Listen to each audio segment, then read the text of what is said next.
Let's talk about being diagnosed with epilepsy later in childhood with your kids. And we're talking like later in childhood, I would say age 4 and above.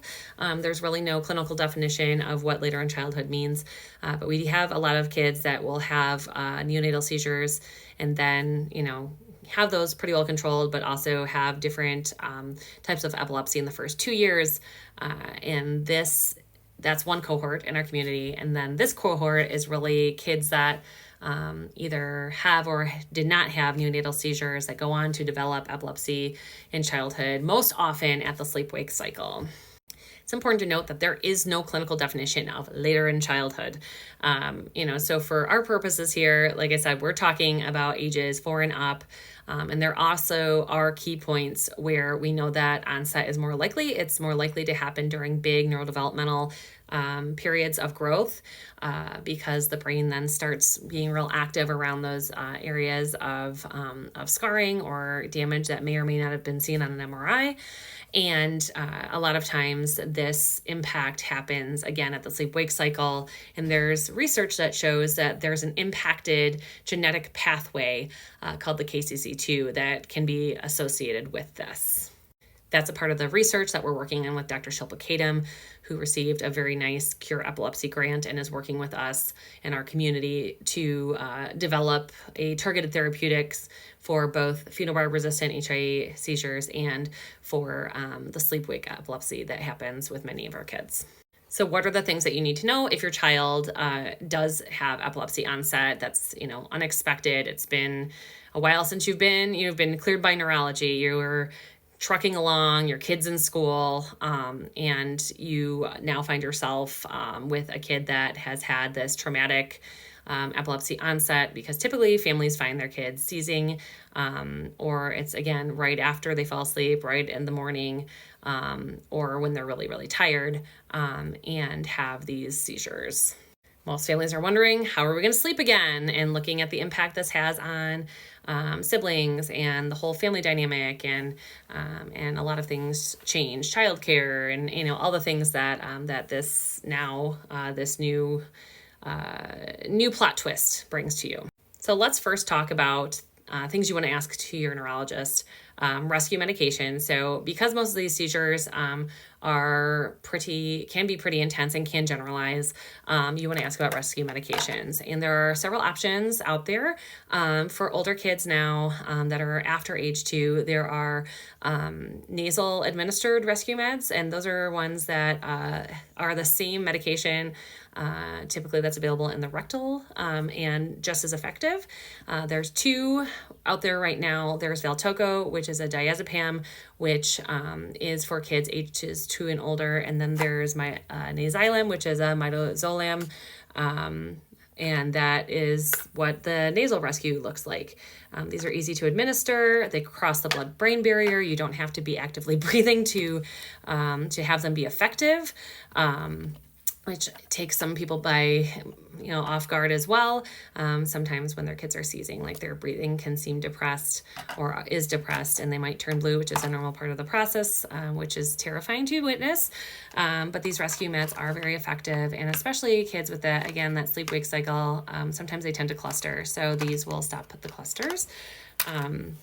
And can be very effective. You can have them at school. You want to develop a seizure rescue plan, obviously, after all this as well.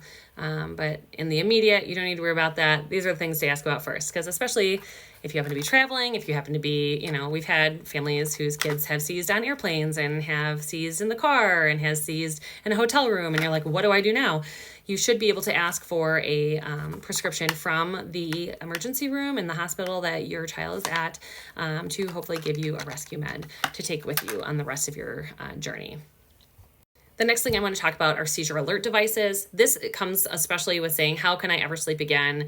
How am I going to know? How do I protect my child's privacy and still know that they're protected? What can be done about that?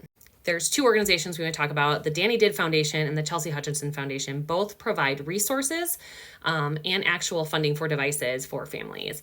Danny Did Foundation in particular has a really extensive list of all the available med tech that's available right now. More is coming out all the time.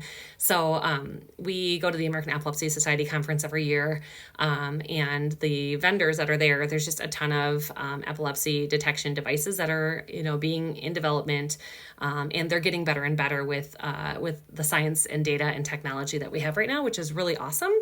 And I just want to share a couple of things that work I'm going to personalize it because we've been on this journey since my son was 8.5 in 2020. So what a time. We use a combination. So we tried the wrist. They have some wrist detection monitors. Those did not pick up all of his seizures. So we stopped using those because they were not effective and they're expensive. There's an annual subscription fee. Some of them have that. And the one that we found that doesn't, that we really like, and again, there's no funding that comes from this. There's no benefit at all other than to share what works for us. And this has worked for other families too. It is expensive. It's called the SAMI monitor. It goes onto an iOS Apple device. So we have a phone that we travel with the camera and this. So that way if we're vacationing, if we're somewhere, we have this with us. This, you can set the sensitivity on. We have some false alarms. I'd rather have false alarms than missed seizures. So that's a caveat with that, but you can set the sensitivity and the timing and all of that. The sensitivity, we had my son sit in his bed and chew gum because his start as focal seizures in his mouth, which sometimes can be hard to detect. We had that with covers and without covers on, and it picked up both and alerted us after 20 seconds. So that was pretty awesome. There are also aftermarket devices that are non-medical but are FDA cleared. Nothing is FDA approved for these, by the way, because that would be a medical device that you get a prescription for. These are non-prescription. But for peace of mind, we have found that this is helpful with that SAMI alert. And this is just a ring that is worn on my kid's finger. It tracks his pulse ox and his heart rate all night. It has picked up every seizure he desats with his oxygen when he seizes, like many kids. And so it has picked up those desats, and occasionally he will desat just to desat. And we check out the monitor, the video monitor, and can cross-reference to see if we've missed anything. We haven't yet. And we've been using this for about 2 years. This one is available on Amazon. Again, no financial incentive. It says it's ages 3 to 10. My kid is 12. It still works. The only thing is this broke initially after a year, so we got the protection plan. If it breaks within 3 years, we get a new one for free. And that runs you about $150. So the next point is extended EEGs. A lot of people are not involved with neurology. They get signed off, or they may see them once a year. This is a great time to get back in because you're going to need to talk to the neurologist about this situation that has happened. We and the medical advisory board members that put this together, which are all epileptologists, and, again, experts in HIE and epilepsy, recommend pushing for an extended EEG if you have not had one in many, many years, which many of our kids haven't. So that looks like potentially a couple nights and an inpatient epilepsy monitoring unit to give you accurate couple nights of data of, daytime, nighttime data of what your kid's brain is doing. This will then help determine, do they recommend seizure prevention medications? Do they wait? Do they just monitor? What is the plan? Every kid is different. That being said, most neurologists will put children on a seizure prevention medication, recommend that after the second seizure, and may recommend after the first, depending on your child's EEG. The goal is always seizure control and seizure freedom, because we know that the brain can, if the brain learns how to seize, it will continue to adapt and seize. Those pathways get, like any other type of pathway that's created, can continue. So you want to talk about this with your neurologist of what medications and weigh the risk benefit of those. If you find yourself on this journey and, go many years without epilepsy in your life, know that, again, you aren't alone. This is a huge lifestyle change and a huge impact. You will hopefully find a way to sleep again. It might be lighter than before. And if your child has breakthrough seizures, that trauma cycle might loop back again. It normally takes us 4 to 6 weeks after my kid has another seizure to feel more confident in finding the right dose and the right meds is kind of a dance sometimes. But know that you aren't alone. We have resources, you have a community of support, and hope this is helpful.